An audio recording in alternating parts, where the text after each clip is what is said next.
ॐ अज्ञानतिमिरान्धस्य ज्ञानाञ्जनशलाकया चक्षुरुन्मीलितं येन तस्मै श्रीगुरुवे नमः। जय श्री कृष्ण चैतन्य प्रभु नित्यानंद श्री अद्वैत गदाधर श्रीवासादि गौर भक्तवृंद। हरे कृष्णा कृष्णा कृष्णा हरे हरे, हरे राम राम राम हरे हरे।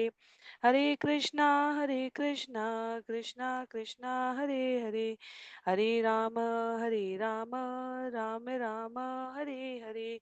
हरे कृष्णा कृष्णा कृष्णा हरे हरे, हरे राम राम राम हरे हरे। हरे कृष्णा। सभी भक्तों को सादर प्रणाम। चैतन्य चरितामृत सत्र 138 138 में सभी भक्तों का स्वागत है। हम सभी यहाँ पर कृष्णदास कविराज गोस्वामी जी द्वारा लिखित एवं भक्ति वेदांता स्वामी श्रील प्रभुपाद द्वारा तात्पर्य सहित विवेचित चैतन्य चरितामृत पुस्तक को श्रवण करने का प्रयास कर रहे हैं। इस पुस्तक के 3 भाग आदि लीला, मध्य लीला एवं अंत्य लीला, जहां हम सभी श्रवण कर रहे हैं, वहां मध्य लीला के अध्याय संख्या 24 का आज के सत्र के लिए 10वां भाग है। तो 355 छंदों का ये अध्याय है। जैसा कि हम सभी ने अभी तक श्रवण किया, करीब 259 छंदों को हमने प्रथम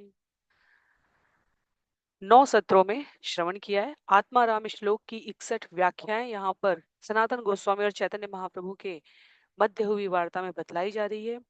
और विषय जो वर्तमान में चल रहा है वह 228 से लेकर 283 तक, जहां साधु संघ का महत्व है, मृगारी की कथा है, उसके बारे में उल्लेख किया गया है।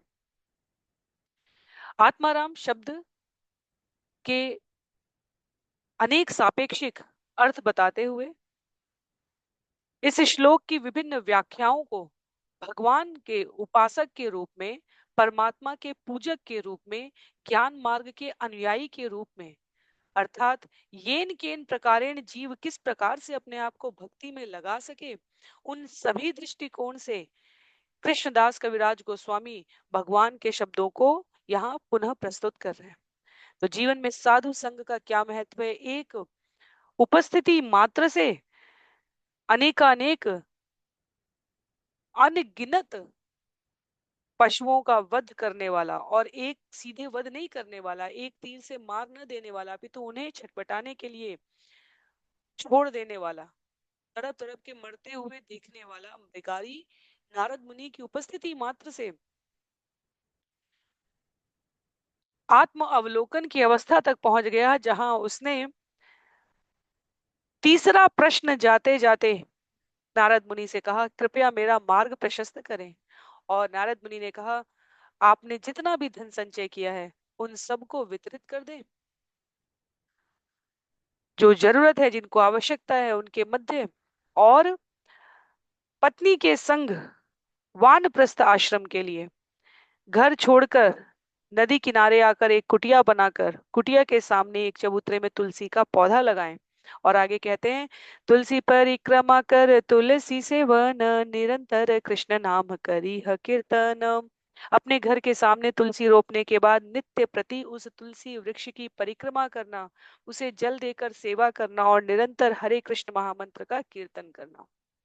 आध्यात्मिक जीवन के शुभारंभ को बतलाते हुए श्रील प्रभुपाद यहाँ तात्पर्य में कह रहे हैं, जिस जीवन को मृगारी जी चुका था, उसमें किए गए कर्म फलों को भोगने की उसकी नियति नियत थी, और जिसमें उल्लेख था कि जिन जिन पशुओं को तुमने मारा है जन्म जन्मांतर ये सभी तुम्हें मारेंगे आगे, चाहे जिस भी योनि में जाओगे, और इस प्रकार तुम्हारी कर्म फल के विधान से, परिणाम से यही गति होने वाली है। पर साधु की उपस्थिति ने कर्म फल को जलाकर राख कर दिया।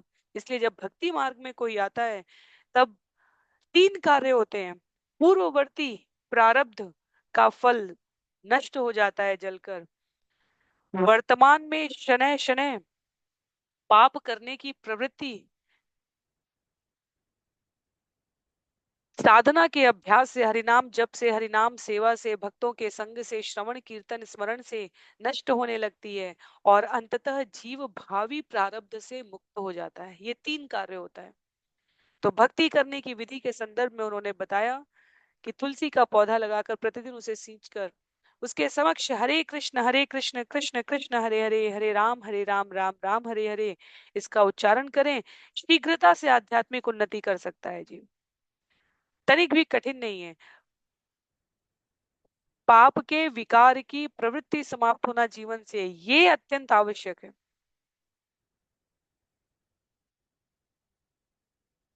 पाप न करना और आगे ऐसा न करने का विचार आना। मृगारी ने कहा था कि मुझे अन्न कहाँ से प्राप्त होगा, मेरी आजीविका है पशुओं को मारना। नारद मुनि ने योग क्षेमम वहाम्यम भगवान के वचनों का आश्रय लेकर कहा, तुम्हें अन्न स्वतः प्राप्त होता रहेगा। कहते हैं, आमी तो मैं बहु अन्न पाठाई मुदीने से ही अन्न लबे यत खाओ दुई जने। नारद मुनि ने आगे कहा, मैं तुम दोनों को नित्य प्रति पर्याप्त भोजन भेज दिया करूंगा, जिससे तुम इच्छा अनुसार भोजन कर सकोगे। बहुत महत्व की बात है। कहते हैं शिल प्रभुपाद यहाँ पर, योग क्षेम वहां में हम, भक्त की सारी आवश्यकताओं का भगवान स्वयं वहन करते हैं। अपनी इंद्रिय तृप्ति के लिए मांस का सेवन करना, शिल प्रभुपाद ने पिछले सत्र में हमने श्रवण किया, तात्पर्य में कहा है कि मारना है, खाना है तो मारने का स्वयं का जो अभ्यास है वह कितने कठोर नियमों से बताया गया है। और जब अन्न उपलब्ध न हो, जब अपरिहार्य रूप से सारे प्राकृतिक साधन नष्ट हो चुके हों, तब इसकी आवश्यकता, वह भी अत्यधिक कठोर नियम से, किस किस स्थिति पर किस किस प्रकार से, वो सब हमने श्रवण किया। पर कृत्रिम रूप से कसाई खाने बनाकर मांस भक्षण करना और ये कहना कि हम प्रकृति की सहायता कर रहे हैं, वो पशु भूखे मर जाएंगे इसलिए हम उन्हें मारकर खा जा रहे हैं, ये अत्यधिक क्रूरता है। यह प्रकृति के नियम में क्षम्य नहीं है।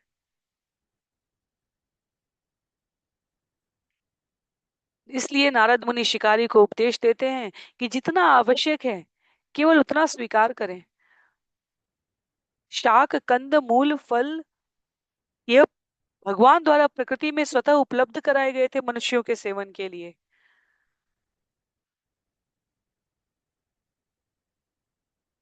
उसके उपरांत भी जीव यदि उसका अनुचित शोषण कर वृक्षों को काट दे, खाद्य व्यवस्था की प्रणाली को अनियंत्रित कर दे और पशुओं को यह कहकर खाए कि हमें स्वादेंद्रिय की तृप्ति करने के लिए यह आवश्यक है, तो प्रकृति का विधान ऐसी क्रूरता को सहन सहन नहीं कर सकता। फिर जीव जिन जिन मरे हुए पशुओं को अपने शरीर के भीतर इस प्रकार खाने के माध्यम से प्रवेश कराता है, वह उसके आगे के कर्मफल के विधान को निश्चित रूप से प्रभावित करते हैं। आगे, करुणा दयाशीलता ममत्व की मूर्ति, साधु सदैव अत्यंत करुणावान होता है। उन्होंने सबको जीवित कर दिया। तबे से ही मृगादिति ने नारद सुस्त कैला, सुस्त है या मृगादिति ने धाया पलाइल। तत्पश्चात वे तीनों पशु जो अधमरे थे नारद मुनि द्वारा पुनः जीवित कर दिए गए। वे पशु उठकर तेजी से भाग गए। देखिया व्याधिर मने हैला चमत्कार, घर गेल व्याध गुरु के करी नमस्कार। जब शिकारी ने अधमरे पशुओं को भागते देखा तो वो आश्चर्यचकित रह गया। तब उसने नारद मुनि को सादर नमस्कार किया और वह अपने घर लौट आया। बहुत महत्व की बात है यहाँ समझने के लिए। नारद मुनि ने पहले चमत्कार नहीं दिखाया।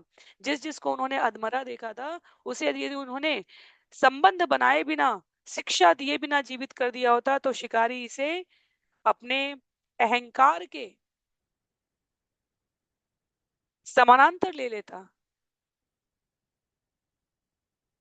पहले चमत्कार नहीं दिखाता साधु, पहले करुणा से सामने वाले के प्रति के मन में साधु संघ के प्रति कृतज्ञता दिखाता है। पहले कनेक्शन बनाते हैं, पहले संबंध बनाते हैं, फिर करेक्शन करते हैं, फिर सही करते हैं।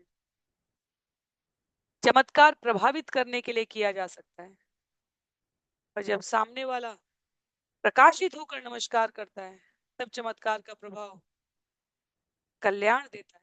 अन्यथा चमत्कार केवल और केवल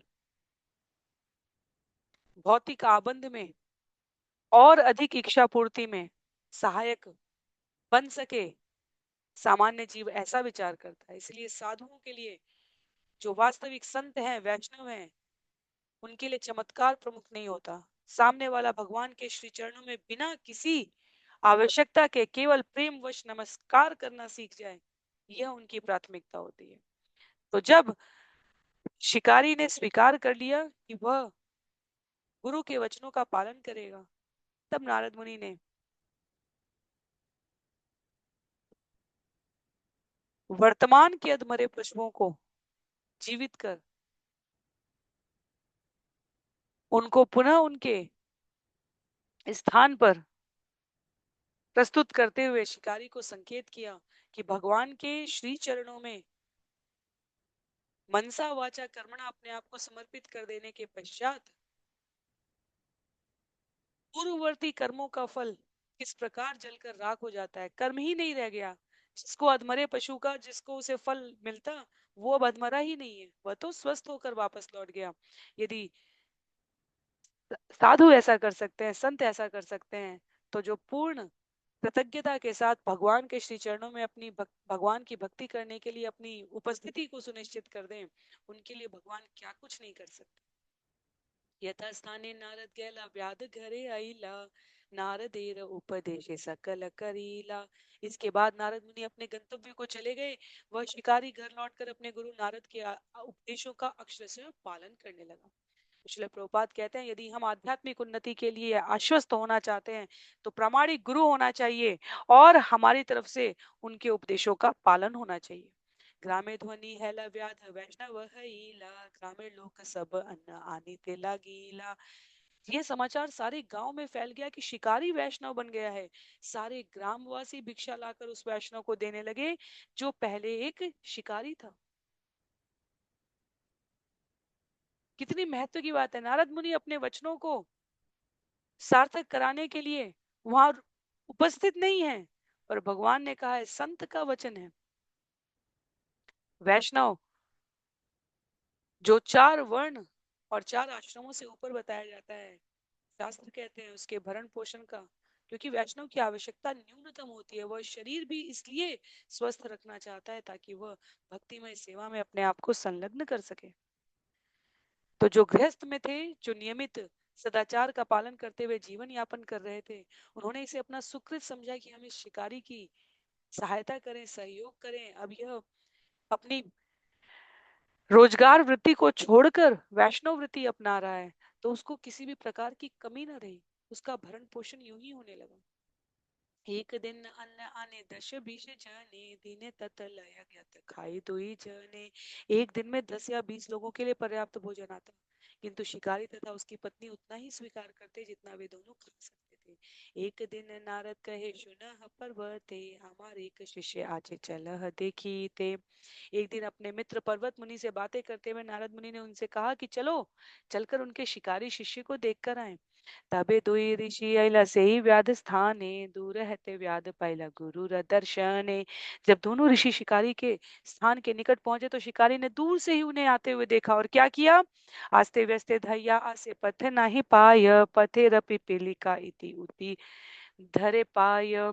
वह शिकारी बड़ी तेजी से अपने गुरु की ओर दौड़ पड़ा, किंतु वह पृथ्वी पर गिरकर प्रणाम नहीं कर सका, क्योंकि वहां चींटियां पांवों के चारों ओर इधर उधर दौड़ रही थी। वो शिकारी जो हिंसक पशुओं को अधमरा छोड़ दिया करता था, उसने चींटियों पर पैर न पड़ जाए, वो हिंसा में ना आ जाए, इस पर विचार करने लगा। दंडवत स्थाने पिपील कारे देखिया, वस्त्र स्थाने झाड़ी पड़े दंडवत हैया। चींटियों को देखकर शिकारी ने उन्हें एक वस्त्र से हटाया। भूमि को इस तरह चींटियों से साफ करके वह नमस्कार करने के लिए दंडवत गिर पड़ा। नारद कहे व्याध ये नाहय आश्चर्य, हरि भक्ते हिंसा शून्य यह साधु वर्य। नारद मुनि ने कहा, हे शिकारी, ऐसा आचरण तनिक भी आश्चर्यजनक नहीं है। भक्ति में मनुष्य स्वतः अहिंसक बन जाता है, वह साधु पुरुषों में सर्वोत्तम होता है। तो इस हिंसा का विचार वर्जन श्रील प्रभुपाद यहाँ तात्पर्य में कहते हैं धार्मिक व्यक्ति का स्वभाव ही ऐसा होता है। हिंसक होने वाला कभी कह सके कि वो किसी संप्रदाय का धर्म का पालन कर रहा है, उचित नहीं है। यह दिखावा है। यदि सभी धर्म संप्रदाय के मूल में हम जाकर देखें, तो मानव मात्र के कल्याण के लिए, भक्तों के उद्धार के लिए, दुष्टों के संहार के लिए जो भगवान का प्रयोजन है, भगवान के अनुयायी गुरु शिष्य परंपरा का पालन करने वाले, वह इसी नियम के अंतर्गत व्यवहार करते हैं। एतेन यद्भुता व्याध तवा हिंसादयो गुणा हरिभक्तो प्रवृत्ता ये न ते स्यु परतापिने। हे शिकारी, तुमने अहिंसा जैसे जिन सद्गुणों को विकसित कर रखा है वे बहुत आश्चर्यजनक नहीं है। नारद मुनि कहते हैं, क्योंकि भगवत भक्ति में लगे व्यक्ति कभी भी अन्यों को ईर्ष्यावश पीड़ा पहुंचाने की मनोवृत्ति नहीं रखते। धर्म की रक्षा के लिए साधु संतों को हिंसा का आश्रय लेना होता है, पर वह विषय अलग है, और उस विषय को इस विषय के साथ हमें मिश्रित नहीं करना चाहिए। जहां असुर प्रवृत्ति और जहां धर्म का पालन कर देने में साधुओं के जीवन को, सामान्य जन प्राणियों को कष्ट होने लग जाए, वहां विश्वामित्र ने भगवान राम को बुलाया था। वहां देवासुर संग्राम में भगवान स्वयं सहायक होते हैं। धर्म की रक्षा के लिए, दुष्टों के संहार के लिए हिंसा न करने की बात नहीं कही जा रही है, अर्थात वहां हिंसा करनी पड़ती है, क्योंकि अलग वृत्ति के, जो सतत तमस में रहने वाली वृत्ति के प्राणी हैं, उनको और कोई मार्ग समझाया ही नहीं जा सकता। पर यहाँ कहा जा रहा है ईर्ष्यावश, शब्द प्रयोग हुआ है यहाँ पर, स्वभाव से अहिंसक होते हैं। ईर्ष्यावश कभी किसी को पीड़ा पहुंचाने की मनोवृत्ति नहीं होती भगवत भक्त में। अपनी तृप्ति के लिए, स्वार्थी तृप्ति के लिए अन्यों को कष्ट नहीं पहुंचाते हुए। पर चाहे वो भक्त हो या भगवान, भगवान अपने भक्तों के प्रति भक्तों की हिंसा को सहन नहीं कर सकते, और वह अपने शुद्ध सात्विक क्रोध को प्रकट करते हैं। और इसी प्रकार भक्त कभी भगवान के संबंध में अनाचार को सहन नहीं कर सकते। कहा गया है, यदि सामर्थ्य न हो तो ऐसे स्थान से भक्त हट जाता है, पर यदि किंचित भी सामर्थ्य होती है तो भगवान के भरोसे वो भगवान के नाम, भगवान की लीला को, भगवान की मधुरता को बनाए रखने के लिए आवश्यक मार्ग का पालन करता ही करता है। तो जहां भगवान की महिमा का किसी भी प्रकार से खंडन किया जा रहा हो, वहां जिस प्रकार के सामर्थ्य की आवश्यकता है उसका प्रयोग करना शास्त्र सम्मत है। कहते हैं आगे, तबे से ही व्याध दोहारे अंगने आनीला कुशासन आनी दोहारे भक्ते वसाईला। तब उस शिकारी ने दोनों ऋषियों का अपने आंगन में स्वागत किया। उसने उनके बैठने के लिए कुश की चिटाई बिछा दी और बड़ी ही भक्ति के साथ उनसे बैठने की प्रार्थना की। जल आनी भक्ते दोहार पाद प्रक्षालील से ही जल स्त्री पुरुष पिया शिरे लैला। तब वह जल ले आया और बड़ी ही भक्ति के साथ उसने जल से ऋषियों का पाद प्रक्षालन किया। तब पति पत्नी दोनों ने उस जल को पिया और अपने सिर पर छिड़का। कहते हैं आगे, ये शिष्टाचार है, आगे बतलाते हैं, कंप पुल्ले का श्रुहेला कृष्ण नाम गैया ऊर्ध्व बाहु नृत्य करे वस्त्र उड़ाइया। जब उस शिकारी ने अपने गुरु के समक्ष हरे कृष्ण महामंत्र का कीर्तन किया तो उसका शरीर कांपने लगा और नेत्रों से अश्रुओं की धारा बह चली। भाव विभोर होकर वह अपने हाथ उठाकर अपने वस्त्रों को ऊपर नीचे लहराता हुआ नृत्य करने लगा। देखिया व्याधेर प्रेम पर्वत महामुनि नारदेर कहे तुम्ही हयो स्पर्शमणि। जब पर्वत मुनि ने शिकारी के भाव में प्रेम के लक्षणों को देखा तो वे नारद मुनि से कहते हैं, निश्चय ही आप स्पर्शमणि हो। कहते हैं शिल प्रभुपाद, स्पर्शमणि लोहे का स्पर्श कर उसे सोने में बदल देती है। पर्वत मुनि ने नारद मुनि को स्पर्शमणि कहा क्योंकि उनके स्पर्श से अधम शिकारी उच्च पद को प्राप्त होकर पूर्व वैष्णव बन गया। श्लोक भक्ति विनोद ठाकुर कहते हैं वैष्णव के पद की परीक्षा ये देख कर की जा सकती है कि वह कितना उत्तम स्पर्शमणि है, अर्थात उसने अपने जीवन में कितने वैष्णव बनाए हैं। और हमारे आचार्य कहते हैं जिनमें आध्यात्मिक जीवन है वही अन्यों को ये आध्यात्मिक जीवन प्राप्त करने के लिए प्रेरित कर सकते हैं। यदि हम में आध्यात्मिक जीवन नहीं है तो हम अन्यों को प्रेरित नहीं कर सकते। हमारा व्यवहार ऐसा होना चाहिए। पंक्ति है यहाँ पर, हमने जब जब भक्तों की वैष्णवों की श्रेणी श्रवण की है तो हमने वहां पर हरिनाम चिंतामणि में जाना था। भक्ति रसामृत सिंधु में भी हमें ये श्रवण करने का अवसर प्राप्त होगा। कहते हैं कनिष्ठ अधिकारी भक्त दूसरों को वैष्णव नहीं बनाते, मध्यम अधिकारी अपने उपदेशों द्वारा ऐसा कर सकता है। यारे देख तारे कह कृष्ण उपदेश, हमारा आज्ञा गुरु भैया तार ए देश। पर इन सबसे ऊपर उत्तम अधिकारी वैष्णव वो कहा गया है जिसको देखने मात्र से, जिसके दर्शन से हमारे भीतर हरिनाम जप के प्रति उत्कंठा आ जाए, इच्छा आ जाए। यदि हम नहीं है हरिनाम मार्ग के अनुयायी तो हमारे अंदर ग्लानि आ जाए। उत्तम अधिकारी नारद मुनि की सामर्थ्य, उनकी उपस्थिति मात्र से जीव हरिनाम जप में संलग्न हो जाता है। अहो धन्योऽसि देवर्षे कृपया यस्य तत्क्षणात् नीचोऽप्युत्पुलकोलेभे लुप्तको रतिमुच्यते। पर्वत मुनि ने आगे कहा, हे मित्र नारद, आप उन तुम देवताओं में ऋषि के रूप में विख्यात हैं। आपकी कृपा से शिकारी जैसा निम्न जन्मा व्यक्ति भी तुरंत कृष्ण के प्रति अनुरक्त हो सकता है। यहाँ निम्न जन्मा गुण कर्म और स्वभाव से कहा गया। वह जिसके गुणों में स्वार्थपरता थी, वह जिसके कर्मों में अन्यों को त्रस्त करने की, पीड़ित करने की भावना थी, वह जिसका स्वभाव अन्यों को पीड़ित होकर करके प्रमुदित होने वाला था, इसलिए उसे निम्न जन्मा कहा गया। और वह भी कृष्ण के प्रति अनुरक्त हो सकता है, यह केवल आपकी उपस्थिति से संभव है। नारद कहे वैष्णव तोमार अन्न किछु आय, व्याध कहे यारे पठाव से ही दिया याय। तब नारद मुनि ने शिकारी से पूछा, हे वैष्णव, क्या तुम्हारे पास अपने जीव निर्वाह के लिए कोई आय है? शिकारी ने उत्तर दिया, हे गुरु, आप जिसे भी भेजते हैं वह जब मुझसे मिलने आता है कुछ न कुछ मुझे देकर ही जाता है। उदर पोषण तो पशु भी कर रहे हैं, केवल उदर पोषण के लिए अपने जीवन का संपूर्ण समय व्यय कर देना यह अत्यधिक बुद्धिमत्ता नहीं है।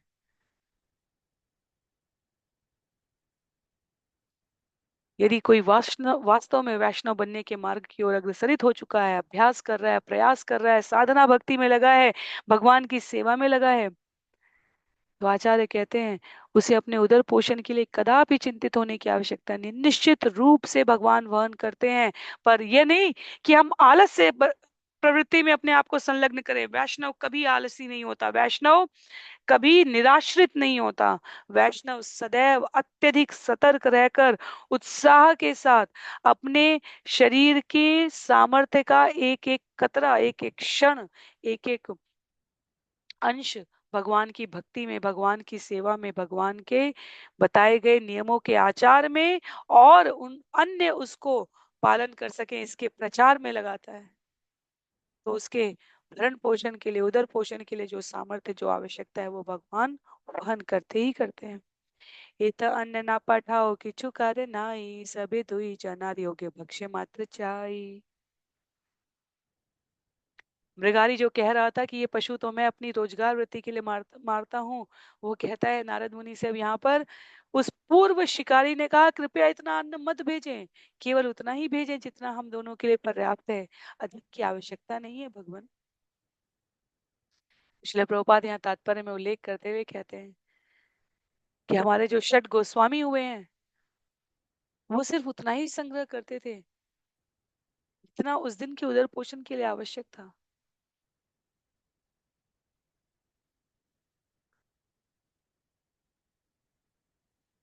निजी सेवक गोविंद बन जाते हैं अपने भक्तों का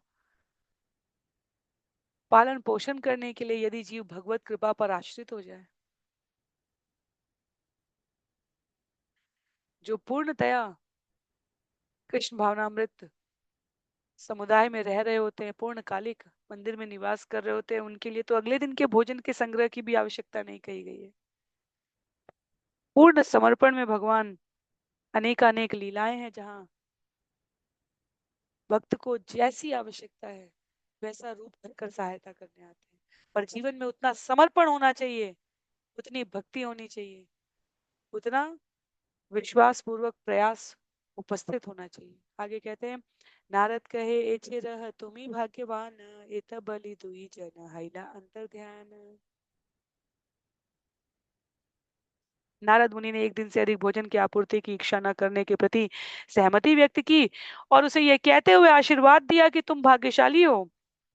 तत्पश्चात नारद मुनि तथा पर्वत मुनि उस स्थान से अंतर ध्यान हो गए। भाग्यशाली इसलिए कहा कि गुरु के वचन तो सर्वत्र व्याप्त है। शिल प्रभुपाद की पुस्तकों में ये लिखा हुआ है कि हमें क्या करना चाहिए क्या नहीं करना चाहिए, पर जब तक पालन करने की इच्छा ना आए जीवन में, तब तक उनको महत्वपूर्वक समझा नहीं जा सकता प्रभाव क्या मिलता है। और नारद मुनि यहाँ कहते हैं मृगारी को कि तुम भाग्यशाली हो, तुमने इन वचनों का पालन किया और अब इसके परिणाम को तुम अनुभूत कर पा रहे हो। एई तक कहिलु तो मैं व्याधेरा ज्ञान, याशु नीले हय साधु संग प्रभाव ज्ञान। इस प्रकार मैंने शिकारी की घटना का वर्णन किया।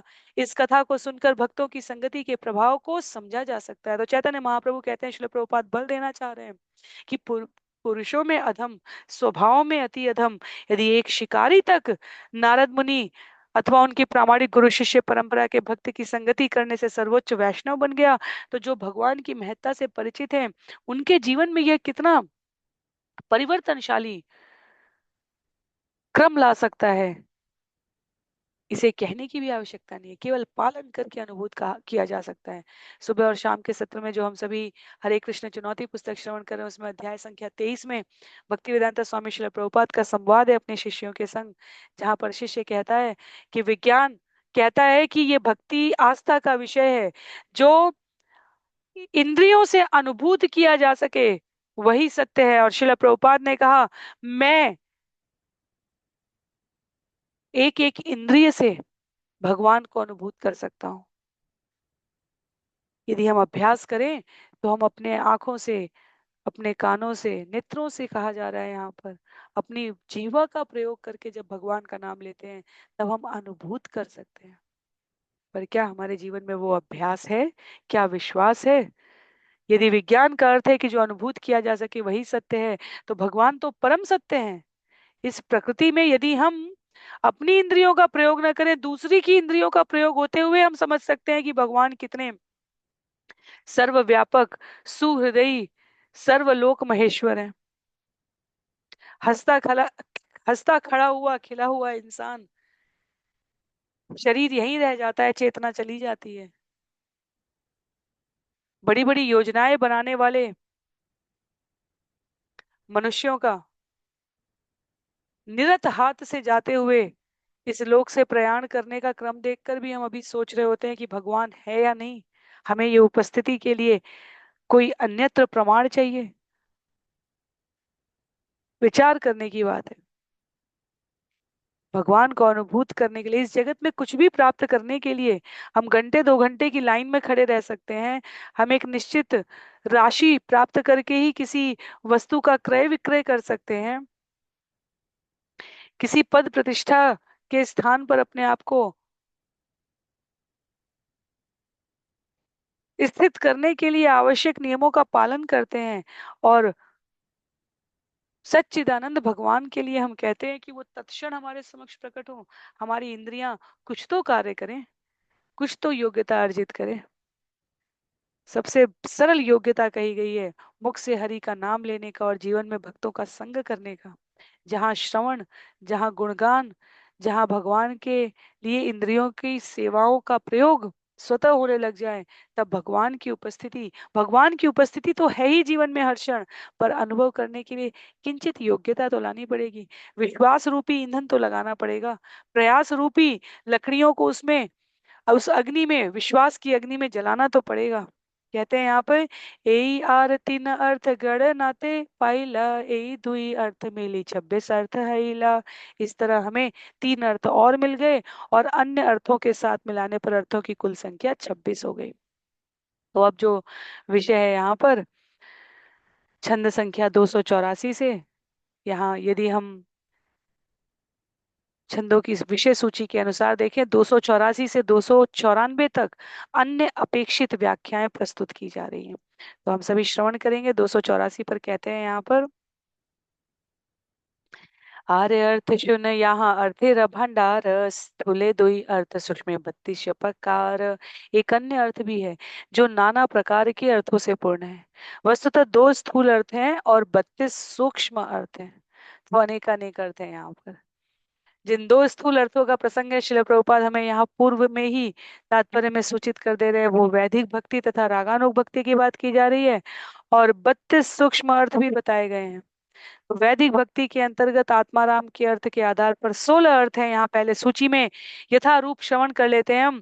पहला कहते हैं भगवान के निजी पार्षद के रूप में, भगवान के दास के रूप में। दूसरा निजी मित्र के रूप में। तीसरा माता पिता या उसी प्रकार के गुरुजन के रूप में। प्रेयसी कांता के रूप में चौथा अर्थ है। पांचवा अर्थ आध्यात्मिक अनुशीलन द्वारा उन्नत पद को प्राप्त दास साधन सिद्ध के रूप में बताया जा रहा है। छठा साधन सिद्ध मित्र के रूप में बताया जा रहा है। ये सब विधाएं हैं जिससे हम भगवान की भक्ति को स्वीकार कर रहे हैं। तत्पश्चात साधन सिद्ध माता पिता तथा ज्येष्ठ भक्तगण हैं।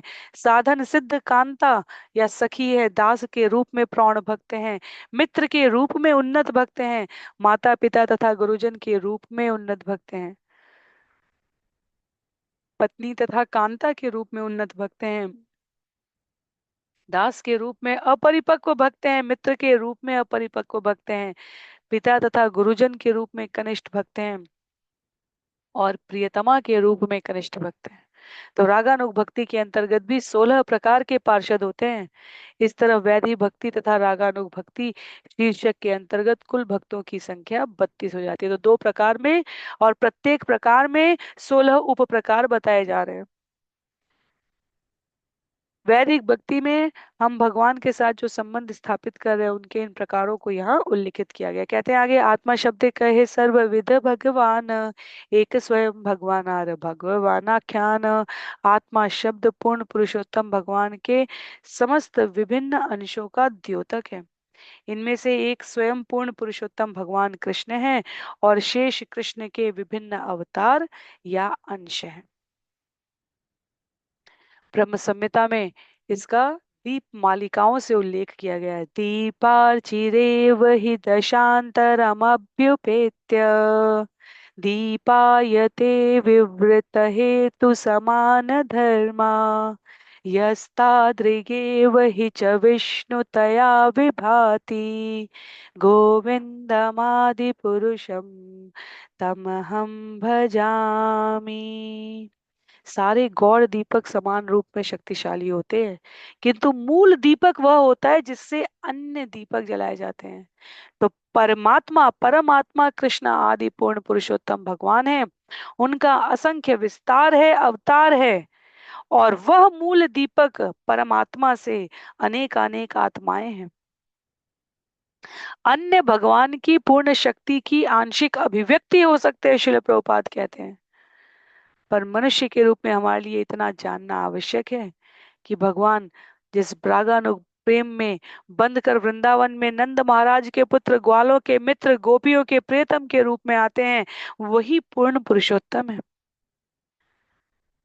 वैदिक भक्ति संपन्न करके उन्हें प्राप्त किया जा सकता है, रागानुग प्रेम द्वारा वह प्राप्त होते हैं। ये दो प्रकार हैं और इसलिए यहाँ आत्मा राम में उनका संबंध पूर्ण विश्लेषण किया जा रहा है।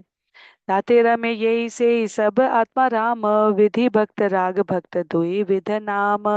जो व्यक्ति पूर्ण पुरुषोत्तम भगवान की सेवा में सदैव लगा रहता है वह आत्मा राम कहलाता है।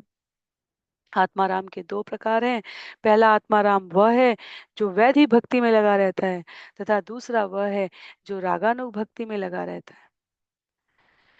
इनके इन प्रकारों को हमने आदि लीला में दो तीन स्थान पर श्रवण किया, रागानुग भक्ति और वैदिक भक्ति को, और मध्य लीला में भी कई स्थानों पर इसका उल्लेख आया है। तो इसलिए यहाँ पर नाम के प्रयोग के साथ कृष्णदास कविराज गोस्वामी आगे बढ़ रहे हैं। कहते हैं द्विविध भक्त है या चारी चारी प्रकार, पारिषद साधन सिद्ध साधक गण आर। वैदिक तथा रागानुग भक्ति में लगे आत्मारामों के चार चार प्रकार हैं। नित्य पार्षद, भक्ति द्वारा सिद्धि प्राप्त पार्षद तथा भक्ति में लगे हुए साधक, उनके दो उप प्रकार हो गए। तो नित्य पार्षद एक प्रकार हुआ, भक्ति द्वारा सिद्धि प्राप्त पार्षद एक प्रकार हुआ, और भक्ति में लगे हुए साधक के दो प्रकार हैं। इस प्रकार यहाँ आत्माराम के और प्रत्येक वैधि और रागानुग दोनों के चार चार प्रकार है। तो कहीं अपरिपक्वता है, कहीं परिपक्वता है, कहीं साधन सिद्ध स्वरूप सिद्ध है। मूलतः जो रस है उनके प्रकार और उप प्रकारों से ये विभिन्न वर्गीकरण स्थापित किए गए हैं। कहते हैं यहाँ आगे जो हम यहाँ पर चर्चा कर रहे हैं उसको छंदबद्ध भी किया गया है। कहते हैं जात अजात रति भेदे साधक दुई भेद, विधि राग मार्गे चारी चारी अष्ट भेद। भक्ति का अभ्यास करने वाले साधक या तो परिपक्व होते हैं अथवा अपरिपक्व होते हैं। अतः साधक दो प्रकार के होते हैं। चूंकि भक्तगण या तो वैधि भक्ति करते हैं या रागानुग भक्ति करते हैं, और चूंकि इन दोनों के अंतर्गत चार चार प्रकार होते हैं, अतः इस प्रकार कुल मिलाकर 8 प्रकार हो जाते हैं। विधि भक्ति नित्य सिद्ध पारिषद दास, सखा गुरु कांता गण चारी विद प्रकाश। वैधि भक्ति करने से मनुष्य नित्य सिद्ध पार्षद के पद को प्राप्त होता है, यथा दास, सखा, गुरुजन या प्रियतमा। इनमें से प्रत्येक के 4 प्रकार हैं। साधन सिद्ध दास सखा गुरु कांता गण, जात रति साधक भक्त चारि विधि जन। जिन्होंने भक्ति के द्वारा सिद्धि प्राप्त की है, साधन सिद्ध, उनमें दास, सखा, गुरुजन तथा प्रेमिकाएं, ये 4 आते हैं। इसी प्रकार परिपक्व भक्तों के भी 4 प्रकार बताए गए। साधन सिद्ध में दास, सखा, गुरुजन और गोपियां हैं। अजात रति साधक भक्त यही 4 प्रकार, विधि मार्गे भक्ति षोडश भेद प्रचार। वैदिक भक्ति के अंतर्गत अपरिपक्व भक्त, अजात रति साधक भक्त, इनके भी 4 प्रकार हैं। और इस तरह वैदिक भक्ति के अंतर्गत कुल 16 प्रकार हो गए। राग मार्गे एछे भक्ति षोडश विभेद, दुई मार्गे आत्मा रामेर 32 विभेद। रागानुग भक्ति के अंतर्गत भी 16 प्रकार के भक्त हैं, और इस प्रकार इन दोनों मार्गों का आनंद लेने वाले आत्मा रामों के 32 प्रकार है। तो इतनी इतने इतने प्रकार और उप प्रकार, विभाग और उप विभाग, संख्याओं में बहुत अधिक हमें अ, परेशान होने की, विचलित होने की, स्मरण नहीं रह पाएगा, ये समझने की आवश्यकता नहीं है। प्रकार और उपप्रकार इस महत्व को दर्शाते हैं कि येन केन प्रकारेण जो भगवान पर विश्वास करके अपने जीवन को उनकी शिक्षाओं के अनुसार संचालित कर रहा है, वो भक्ति के किसी न किसी क्रम में है। पूरे अध्याय के प्रकार के सार के रूप में हमारे लिए ये महत्वपूर्ण है समझना। आचार्य अपनी सदाशयता दिखाते हुए, जिस प्रकार छोटे बच्चे हतोत्साहित ना हो किसी प्रकार किसी भी प्रयास में, तो सबको विजेता घोषित कर दिया जाता है, सबको भाग लेने का प्रमाण पत्र दिया जाता है किसी प्रतियोगिता में, सर्टिफिकेट ऑफ पार्टिसिपेशन। प्रथम द्वितीय तृतीय की बात तो अपनी जगह है, पर सर्टिफिकेट ऑफ पार्टिसिपेशन, आपने भाग लिया इसमें, इसलिए आपके इस उपस्थिति को महत्व दिया जा रहा है। उस प्रकार भक्ति के इन विभिन्न प्रकारों और उप प्रकारों को बताने का एकमात्र आशय यह है कि भक्ति कभी हतोत्साहित होने का विषय नहीं है। जब जहां जितनी जैसे जिसके संग जिस विधि से हम कर रहे हैं, शास्त्र कह रहे हैं कि वह गणना में आती है। परिपक्व के रूप में, अपरिपक्व के रूप में, विधि पूर्वक, अविधि पूर्वक, अत्यधिक विधि पूर्वक, दास के रूप में, सखा के रूप में, वात्सल्य रूप में, माधुर्य रूप में, शांत रूप में, सब में इतने प्रकार और उप प्रकार, 61 की ये जो संख्या है, ये अनेकानेक अलग अलग उप प्रकारों में आगे और भी अभिव्यक्त की जा सकती है शास्त्रों की और गुरुओं की भाषा में। पर समझाने का क्या प्रयास है यहाँ, धर्म के सार के रूप में जो बताया जा रहा है वो ये कि कोई भी किया गया प्रयास, किसी भी स्तर का किया गया प्रयास, कोई भी प्रयास, वह भगवान की दृष्टि में गणना के योग्य है। और इसलिए ये 2 प्रकार, 4 प्रकार, 8 प्रकार, 16 प्रकार, 32 प्रकार वर्णित किए जा रहे हैं। समझने की मात्र इतनी आवश्यकता है कि भगवान के लिए श्रद्धा पूर्वक, बिना किसी आश्रय उपाश्रय के भी बिना किसी स्वार्थ परमार्थ के भी एक बार लिया गया नाम भगवान की दृष्टि में गिना जाता है, भगवान उसको स्मरण रखते हैं। इसलिए इतने सूक्ष्म स्तर तक जाकर इन प्रकारों का यहाँ विस्तार बतलाया जा रहा है। समझने का विषय मात्र इतना है। आगे कहते हैं, मुनि निर्ग्रंथ चापी चारी शब्देर अर्थ, यहाँ यही लागे ताहा करी ये समर्थ। जब इन 32 प्रकार के भक्तों की विशेषता मुनि, निर्ग्रंथ, च तथा अपि शब्दों द्वारा बताई जाती है, तब उन्हें विभिन्न प्रकारों से बढ़ाया जा सकता है और उनकी भली भांति व्याख्या की जा सकती है। 32 26 मिली अष्टपंचाश आर एक भक्त भेद शून्य अर्थेर प्रकाश। जब हम भक्तों के 26 प्रकारों को इन 32 प्रकारों में जोड़ देते हैं तो कुल संख्या 58 हो जाती है। अब तुम मुझसे अर्थों की और अभिव्यक्तियां सुन सकते हो। तो ये चैतन्य महाप्रभु सनातन गोस्वामी से कह रहे हैं, जिसे कृष्णदास कविराज गोस्वामी यहाँ व्यक्त कर रहे हैं। तो छंद संख्या 295 से 310 में अंतिम 3 प्रस्तुतिकरण यहाँ बतलाए गए हैं। कहते हैं यहाँ पे, इतरेतर च दिया समास करिए, आटा न बार आत्मा राम नाम लइए। इस तरह मैं हर शब्द के बाद च शब्द जोड़ता हूँ तो समास बन जाता है, और इस तरह विभिन्न आत्मा रामों के नाम 58 बार लिए जा सकते हैं। आत्मारामश्च आत्माराम च अटान्न बार, से सब लोप करी राखी एक बार। कहते हैं, इस तरह 58 अर्थों में से प्रत्येक के लिए आत्माराम शब्द की च के साथ, अर्थात एक और यहाँ पर या नहीं कहा जा रहा है, और च अपि और कहा जा रहा है, पुनरावृत्ति की जा सकती है इस पूर्व कथित विधि का पालन करते हुए, तथा अंतिम के अतिरिक्त अन्य सभी अर्थों का निषेध करते हुए हमारे पास जो बचेगा वह समस्त अर्थों का प्रतिनिधित्व करता है। च प्रत्येक शब्द दूसरे को पूरित करता हुआ और लगाते हुए हम समझ सकते हैं, सरूपाणाम एक शेष एक विभक्तो उक्तानार्थाम प्रयोग इति। तो यहाँ संस्कृत का जो समास शब्द का क्यों जोड़ा जाता है उसको बताते हुए कहते हैं, एक ही रूप तथा एक ही विभक्ति वाले सारे शब्दों में से केवल अंतिम को रहने दिया जाता है। और श्रील प्रभुपाद कहते हैं, ये पाणिनि सूत्र है संस्कृत व्याकरण बताते हुए।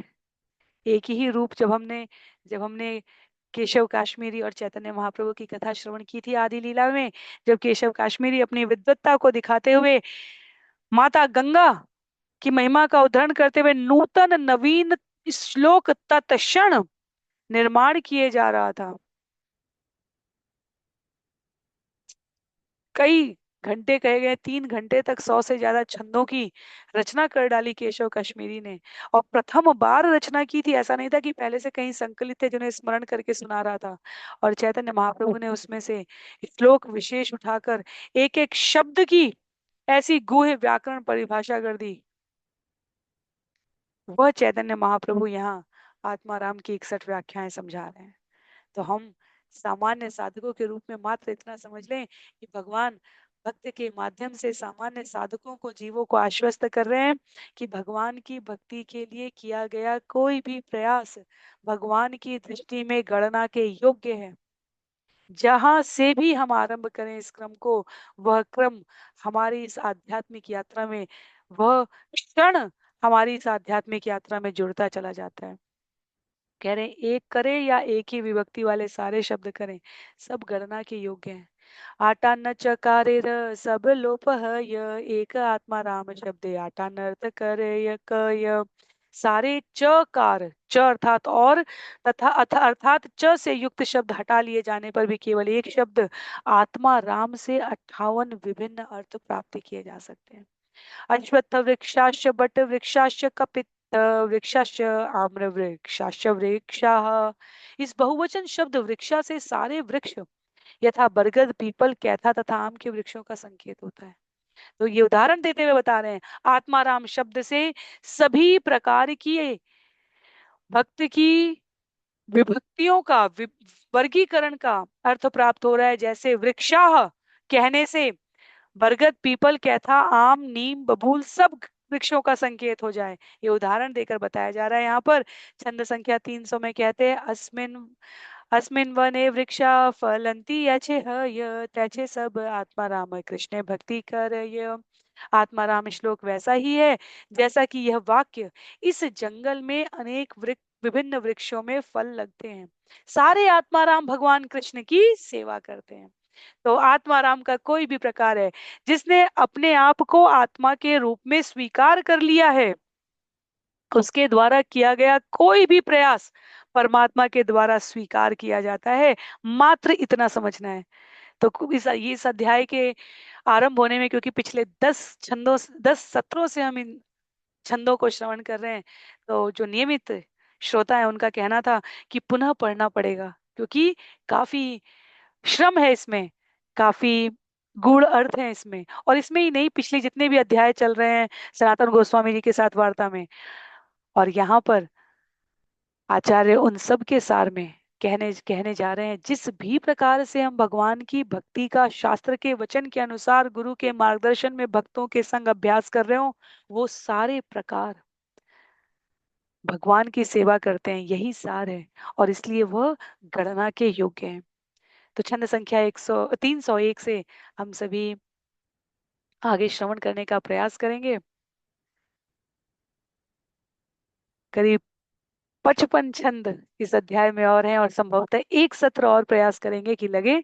उसके पश्चात हम सभी आत्माराम शब्द की 61 व्याख्याओं से कहीं भी किसी को भी हमें उत्साह देना हो भक्ति में लगने के लिए, तो हम कह सकते हैं, जिस भी यदि हम शास्त्र का वचन पालन कर रहे हैं और गुरु के मार्गदर्शन में कर रहे हैं, गुरु के वचन वाणी वपु उपस्थित है या नहीं, यह दूसरे स्तर का विषय है। वाणी का हम पालन कर रहे हैं या नहीं, भक्तों का संग है कि नहीं जीवन में, हमारी वृत्ति है कि नहीं सेवा करने की भगवान की, ये अधिक महत्व का है। और किसी को भी आशा देने के लिए, उत्साह देने के लिए हम इस आत्माराम अध्याय पर आ सकते हैं। आप इस प्रकार से भगवान की पूजा करते हैं, आपका संबंध इस प्रकार से है, आप ये विधि का पालन कर रहे हैं, आप आत्माराम है। तो भगवान की भक्ति हम जीवन में प्राप्त कर सके, इस प्रार्थना के साथ आज के सत्र को यहीं पर विराम देंगे। सभी को बहुत बहुत आभार। श्री चैतन्य चरितामृत की जय, कृष्णदास कविराज गोस्वामी जी की जय, श्रील प्रभुपाद की जय, श्रील गुरुदेव की जय, अनंत कोटि वैष्णव वृंद की जय, नामाचार्य श्रील हरिदास ठाकुर की जय। सभी को बहुत बहुत आभार। हरे कृष्णा।